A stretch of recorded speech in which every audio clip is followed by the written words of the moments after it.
മുതിർന്ന മാധ്യമപ്രവർത്തകനായ നികേഷ് കുമാറിൻ്റെ ഉടമസ്ഥതയിലുണ്ടായിരുന്ന reporter T V പുതിയ മാനേജ്മെൻറ്റിൻ്റെ ഉടമസ്ഥതയിലായതോടെ വലിയ മാറ്റങ്ങളാണ് ആ ചാനലിൽ സംഭവിച്ചത്.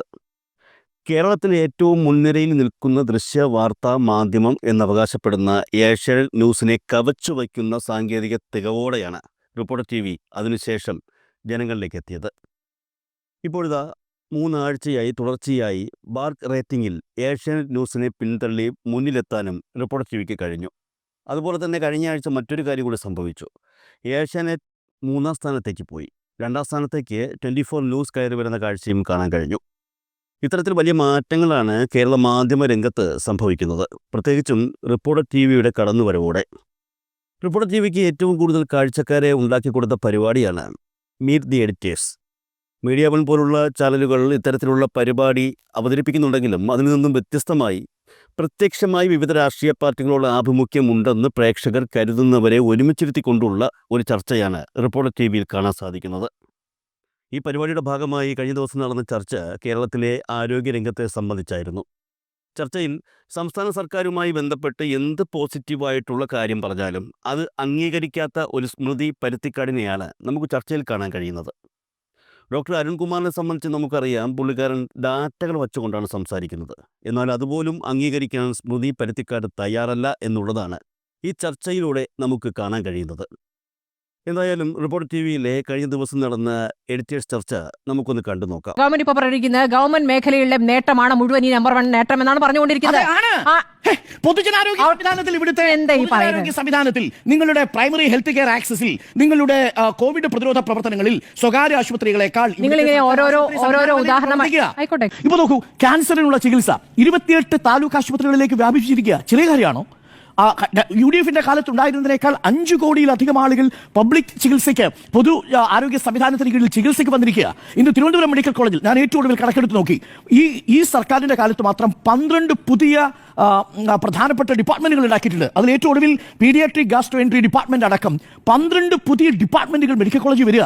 55ഓളം മെഡിക്കൽ ഡിപ്പാർട്ട്മെന്റുകൾ ഉള്ളതിൽ UDF-ന്റെ കാലത്ത് വന്നത് എത്രയാണെന്ന് ഓർമ്മിക്കണം, 2 എണ്ണമാണ്. അപ്പോൾ ഇതൊക്കെയാണ് കാലോചിതമായ മാറ്റം എന്ന് പറയുന്നത്. ഈ മാറ്റത്തെ മനസ്സിലാക്കാതെ നമ്മൾ ഒരു പ്രസംഗത്തിന്റെ ഒരു ഭാഗം മാത്രം അടർത്തിയെടുത്ത് എന്തോ ഒരു വലിയ തെറ്റ് ചെയ്തു, സർക്കാർ ആശുപത്രികൾ മോശം, അങ്ങനെ അദ്ദേഹം പറഞ്ഞിട്ടേ ഇല്ല. ഇതിലെ വാർത്തയായ ഭാഗം ആരോഗ്യ വകുപ്പിനെ തള്ളി സജി ചെറിയാൻ, അതാണ് വാർത്തയാക്കിയത്. അതിന് പിന്നിൽ ഒരു ദുരുദ്ദേശം. അത് ആ ദുരുദ്ദേശത്തിലാണ് ഞാൻ പറഞ്ഞത്. പറഞ്ഞു നോക്കൂ, അറുത്ത് മേടിക്കാൻ ആഹ്വാനം ചെയ്യുകയാണ് എന്ന് സജി ചെറിയാൻ പറയുമ്പോൾ അത് പ്രതിപക്ഷത്തിനെതിരെയുള്ള ആരോപണമാണ്.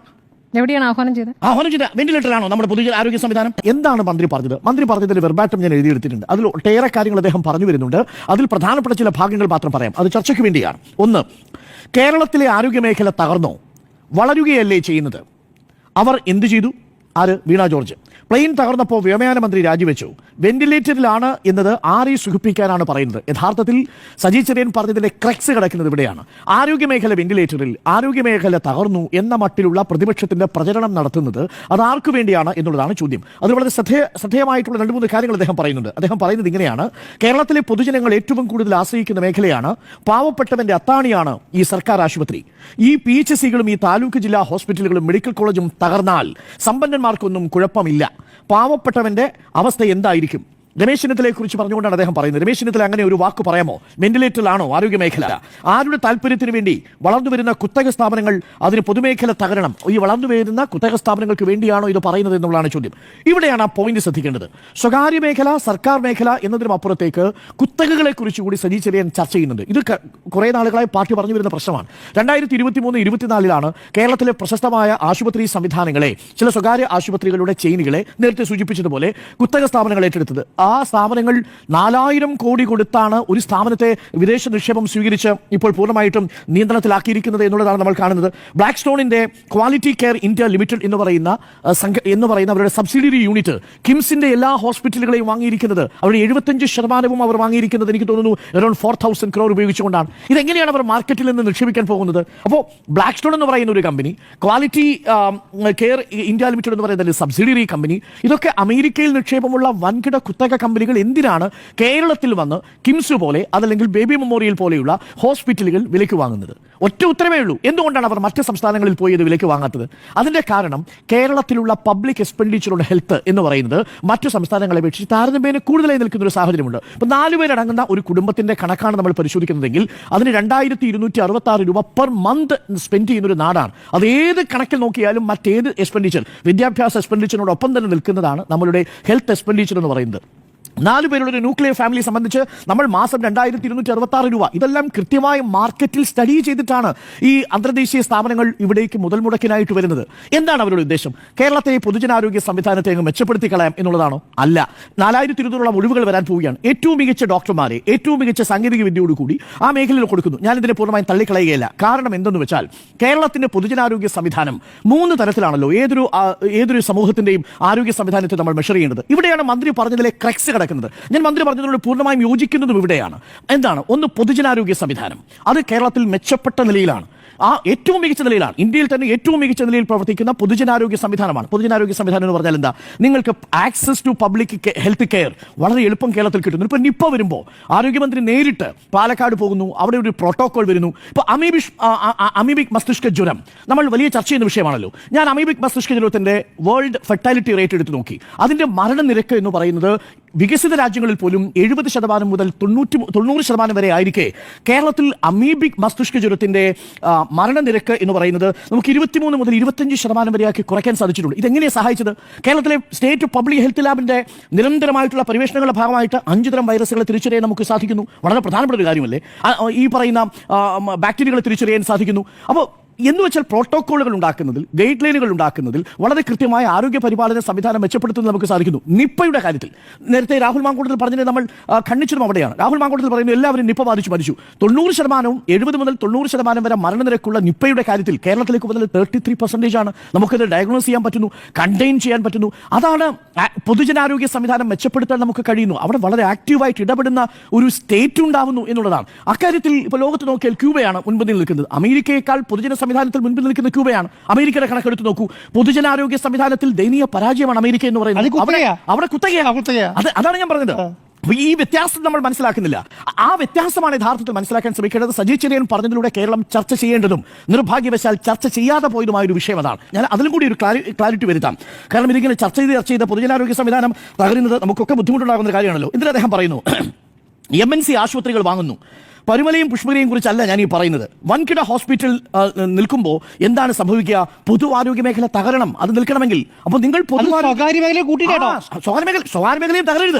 സ്വകാര്യ മേഖല അടക്കമുള്ളതാണ് ഈ തകർക്കപ്പെടുന്നത്. അപ്പോൾ നിങ്ങൾ പൊതുജനാരോഗ്യ സംവിധാനം, കേരളത്തിലെ പൊതുമേഖല പൊതു ആരോഗ്യ സംവിധാനം തകർന്നു എന്ന് പറഞ്ഞാൽ അതിന്റെ ഗുണം ലഭിക്കാൻ പോകുന്നത് 4000 കോടി രൂപയ്ക്ക് കേരളത്തിലെ ഹോസ്പിറ്റൽ ചെയിനുകൾ വാങ്ങാൻ വരുന്ന ഒരു അമേരിക്കൻ കുത്തക കമ്പനിക്കുള്ള വഴി തുറന്നു കൊടുക്കലാണ്. അങ്ങനെയാണെങ്കിലല്ലേ നിങ്ങൾക്ക് ഈ സ്റ്റേറ്റിനെ ആശ്രയിക്കാതെ നിങ്ങൾ ഈ പറയുന്ന സ്ഥാപനങ്ങളിലേക്ക് പോകാൻ പറ്റൂ. മെഡിക്കൽ കോളേജിൽ പോകുന്ന എത്രയോ മന്ത്രിമാരുണ്ട്.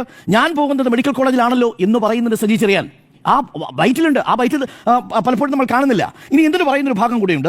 സ്വകാര്യ ആശുപത്രിയിൽ പോകും. ആദ്യം നല്ല ട്രീറ്റ്മെന്റ് എവിടെ കിട്ടുന്നു അവിടെ പോകുന്നു. ഞാൻ ഡെങ്കിപ്പനി വന്നു കിടന്നപ്പോൾ 2019 ഗവൺമെന്റ് ആശുപത്രിയിലായിരുന്നു. ഗവൺമെന്റ് ആശുപത്രിയിൽ കിടന്ന് മരിക്കാവുന്ന ഒരു സാഹചര്യം വരുമ്പോൾ അമൃത കൊണ്ടുപോകാനായിട്ട് എന്നെ ശുപാർശ ചെയ്തു. 14 ദിവസം ബോധമില്ലാതെ കിടന്നു, രക്ഷപ്പെട്ടു. അമൃത ഹോസ്പിറ്റൽ മോശമാണോ? അതൊരു സ്വകാര്യ ആശുപത്രിയാണ്. ഡെങ്കിപ്പനിയുടെയും നിപ്പയുടെയും രക്ഷപ്പെട്ടു. കാര്യം എന്താ? നിങ്ങൾ വെന്റിലേറ്ററിൽ കിടക്കുന്ന ഒരു രോഗിയെ നിങ്ങൾ ട്രീറ്റ് ചെയ്യുന്ന സമയത്ത് ആ ഡോക്ടർ നിങ്ങളോട് ചോദിക്കും എവിടെ കൊണ്ടുപോകണം. ബന്ധുക്കളോട് ചോദിക്കും. ഇപ്പൊ നമ്മളുടെ ചോദിക്കുക എവിടെ കൊണ്ടുപോകണം എന്ന് ചോദിച്ചാൽ Kottayam medical college, Thiruvananthapuram medical college, Amrita KIMS. എന്തുകൊണ്ടാണ് കിംസ് കൊണ്ടുപോകുന്നത്? വിദഗ്ധ ചികിത്സ നൽകാൻ കഴിയുന്ന സാങ്കേതിക സംവിധാനം അവിടെയുണ്ട്. എന്ന് വെച്ചാൽ തിരുവനന്തപുരം മെഡിക്കൽ കോളേജ് മോശമാണെന്നാണോ? അല്ല. ഞാനതാണ് ഇന്നലെ കോട്ടയത്തിലെ കാര്യം എണ്ണി പറഞ്ഞത്. ഇന്ത്യയിൽ തന്നെ ടെസ്റ്റ് ട്യൂബ് ശിശുക്കളുടെ കാര്യത്തിൽ കേരളത്തിൽ ഏറ്റവും ആദ്യം ടെസ്റ്റ് ട്യൂബ് ശിശു പറഞ്ഞ ഒരു ഹോസ്പിറ്റലാണ്. ഓപ്പൺ ഹാർട്ട് സർജറിക്ക് റെക്കോർഡിട്ടൊരു മെഡിക്കൽ കോളേജാണ് അത്. അപ്പോൾ അവിടെ മികച്ച ചികിത്സ ലഭ്യമാകുന്നില്ല എന്നല്ല, സ്വകാര്യ ആശുപത്രികളിലും അത്തരം സംവിധാനം കേരളത്തിൽ വളരെ ശക്തമാണ്. ഒറ്റവാചകത്തിൽ പറഞ്ഞാൽ സജി ചെറിയൻ പറഞ്ഞത് പരമാർത്ഥമാണ്. നമ്മളിപ്പോൾ നടത്തുന്ന ആരോഗ്യ മേഖലയെ താറടിച്ച് കാണിക്കാൻ നടത്തുന്ന ശ്രമങ്ങൾ ആത്യന്തികമായി മുതൽക്കൂട്ടാവാൻ പോകുന്നത് അപകടകരമായ രീതിയിൽ ഫോറിൻ ഡയറക്റ്റ് ഇൻവെസ്റ്റ്മെന്റ് സ്വീകരിച്ചുകൊണ്ടിരിക്കുന്ന മൾട്ടിനാഷണൽ കോർപ്പറേറ്റുകൾ കുത്തകയായിട്ട് വരാൻ പോകുന്ന നമ്മളുടെ ആരോഗ്യ സംവിധാനത്തിലേക്കാണ്. ആ ആരോഗ്യ സംവിധാനത്തിന് വേണ്ടിയാണോ ചിലർ ബാറ്റ് ചെയ്യുന്നത് എന്ന് ചോദിച്ചാൽ സംശയിക്കാൻ കഴിയില്ല. മന്ത്രി പറഞ്ഞതിന്റെ ഒരു ഭാഗം മാത്രമാണ്. മന്ത്രി പറഞ്ഞതിന്റെ ഇത്രയും ഭാഗങ്ങളുണ്ടല്ലോ. എന്തുകൊണ്ടാണ് ഇത് കേരളം ചർച്ച ചെയ്ത് ഈ ഭാഗം മാത്രം വിളിക്കുന്നത്? മന്ത്രി പറഞ്ഞത് എന്താ? മെഡിക്കൽ കോളേജുകളെക്കാൾ മെച്ചമാണ് അമൃത ഹോസ്പിറ്റൽ എന്ന് പറഞ്ഞിട്ടുണ്ടോ? ഇല്ലല്ലോ. പറഞ്ഞതെന്താ? ഗവൺമെന്റ് ആശുപത്രിയിലായിരുന്നു. ഒരുപക്ഷെ അദ്ദേഹം താലൂക്ക് അവിടെ ചെങ്ങന്നൂർ മെഡിക്കൽ കോളേജ് ഇല്ലല്ലോ. ചെങ്ങന്നൂർ താലൂക്ക് ആശുപത്രിയാണ്. ചെങ്ങന്നൂർ താലൂക്ക് ആശുപത്രിയിൽ അദ്ദേഹത്തെ റെഫർ ചെയ്യുന്നു. അദ്ദേഹം അമൃത ഹോസ്പിറ്റലിലേക്ക് പോകുന്നു. അദ്ദേഹം എന്താ പറയുന്നത്? സ്വകാര്യ ആശുപത്രികളിൽ ആദ്യം എവിടെയാണോ മികച്ച ചികിത്സ കിട്ടുന്നത് അങ്ങോട്ട് പോകുന്നു. അങ്ങനെ പോകുന്നവരാണല്ലോ നമ്മൾ. ഇപ്പോൾ ഞാൻ ആശ്രയിക്കുന്നത് മെഡിക്കൽ കോളേജിലാണെന്ന് ഇതേ സജി ചെറിയാൻ പറയുന്നത്. എല്ലാവരും ചെയ്യുന്ന കാര്യമാണ്. പക്ഷേ ഇപ്പോൾ എന്തിനാണ് അത് പറഞ്ഞതെന്നുള്ളതാണ് പ്രശ്നമേ. സത്യസന്ധമായി എല്ലാം എല്ലായിടത്തും വിളമ്പേണ്ട കാര്യമല്ലേ? ഏത് സമയത്താണ് പറയുന്നത്? ചോദ്യം എന്താണ്? അല്ലല്ല, മാധ്യമങ്ങൾ ചോദിക്കുന്നത് എന്താണ്? മാധ്യമങ്ങൾ ചോദിക്കുന്നത് എന്താണ്? സമരത്തെ കുറിച്ചാണ് ചോദിക്കുന്നത്. സമരത്തെ കുറിച്ചുള്ള മന്ത്രിയുടെ പ്രതികരണമാണ് ചോദിക്കുന്നതേ. സജി ചെറിയാൻ വളരെ കൃത്യമായി പറഞ്ഞു, നിങ്ങൾ സ്വകാര്യ മേഖല മാത്രമല്ല, നിങ്ങൾ കുത്തക നിക്ഷേപങ്ങളെ പ്രോത്സാഹിപ്പിക്കുന്ന തരത്തിലാണ് ആരോഗ്യ മേഖല തകർന്നു എന്ന് പറയുന്നത് എന്നതിന്റെ രാഷ്ട്രീയമായ വ്യാഖ്യാനമാണ് കൊടുത്തിരിക്കുന്നത്. അതിനർത്ഥം കേരളത്തിലെ ഏതെങ്കിലും സർക്കാർ ആശുപത്രി തകർന്നു എന്നല്ല. എന്നിട്ട് അദ്ദേഹം പറയുന്നത് ഇല്ല അത് പറഞ്ഞ സ്ഥിതിക്ക് കൂടെ പറഞ്ഞിട്ട് പോകണല്ലോ. മറ്റു മന്ത്രിമാരുടെ ദേഷ്യമില്ലല്ലോ. ഇപ്പോൾ എന്തിനാണ് വീണ ജോർജിനോടുള്ള ദേഷ്യം? കാരണം എന്താ? കോർപ്പറേറ്റുകൾക്ക് സൗകര്യം ചെയ്ത് കൊടുക്കാൻ വേണ്ടി അറുത്തുമേടിക്കാൻ ആഹ്വാനം ചെയ്യുകയാണ് എന്നാണ് പറയുന്നത്. ഇതെന്താ നമ്മൾ കൊടുക്കാത്തത്? ഇതല്ലേ പറഞ്ഞില്ലേ ക്രെക്സ്? അല്ല, ഇതിലെ വാർത്തയായ ഭാഗം ആരോഗ്യ വകുപ്പിനെ തള്ളി സജി ചെറിയാൻ, അതാണ് വാർത്തയാക്കിയത്. അതിന് പിന്നിൽ ഒരു ദുരുദ്ദേശം. അതെ, ആ ദുരുദ്ദേശത്തിലാണ് ഞാൻ പറഞ്ഞത്. പറഞ്ഞു നോക്കൂ, അറുത്തുമേടിക്കാൻ ആഹ്വാനം ചെയ്യുകയാണ് എന്ന് സജി ചെറിയാൻ പറയുമ്പോൾ അത് പ്രതിപക്ഷത്തിനെതിരെയുള്ള ആരോപണമാണ്. എവിടെയാണ് ആഹ്വാനം ചെയ്തത്? ആഹ്വാനം ചെയ്ത വെന്റിലേറ്ററാണോ നമ്മുടെ പൊതു ആരോഗ്യ സംവിധാനം? ഡെങ്കിപ്പനി വരുന്ന സമയത്ത്, നിപ്പ വരുന്ന സമയത്ത്, കോവിഡ് വരുന്ന സമയത്ത് എല്ലാവിധ മെഡിക്കൽ ഫെസിലിറ്റി നമ്മൾ ഉപയോഗിച്ചിട്ടുണ്ട്. ഗവൺമെന്റ് ഇപ്പൊ പറഞ്ഞിരിക്കുന്നത് ഗവൺമെന്റ് മേഖലയിലെ നേട്ടമാണ് മുഴുവൻ ഈ നമ്പർ 1 നേട്ടം എന്നാണ് പറഞ്ഞുകൊണ്ടിരിക്കുന്നത്. പൊതുജനാരോഗ്യ സംവിധാനത്തിൽ, ഇവിടുത്തെ ആരോഗ്യ സംവിധാനത്തിൽ, നിങ്ങളുടെ പ്രൈമറി ഹെൽത്ത് കെയർ ആക്സസിൽ, നിങ്ങളുടെ കോവിഡ് പ്രതിരോധ പ്രവർത്തനങ്ങളിൽ സ്വകാര്യ ആശുപത്രികളെക്കാൾ നിങ്ങളിങ്ങനെ ഓരോരോ ഉദാഹരണം ആയിക്കോട്ടെ. ഔട്ട് ഓഫ് പോക്കറ്റ് എക്സ്പെൻസ് എവിടെയാണ്? ഔട്ട് ഓഫ് പോക്കറ്റ് എക്സ്പെൻഡിച്ചറിന്റെ കാര്യം പറഞ്ഞല്ലോ. 2012-13 76%, ഒരാൾ ഒരു 100 രൂപ മുടക്കിയാൽ ഒരാളുടെ 76 രൂപയും പോകുന്നത് സ്വകാര്യ ആശുപത്രിയിലേക്കായിരുന്നു. ഇപ്പം LDF സർക്കാരിന്റെ കാലത്ത് 100 രൂപയിൽ 59 രൂപ മാത്രമാണ് സ്വകാര്യ ആശുപത്രിയിലേക്ക് പോകുന്നത്. എന്തുകൊണ്ടാണ്? വെന്റിലേറ്റർ ആയതുകൊണ്ടാണോ?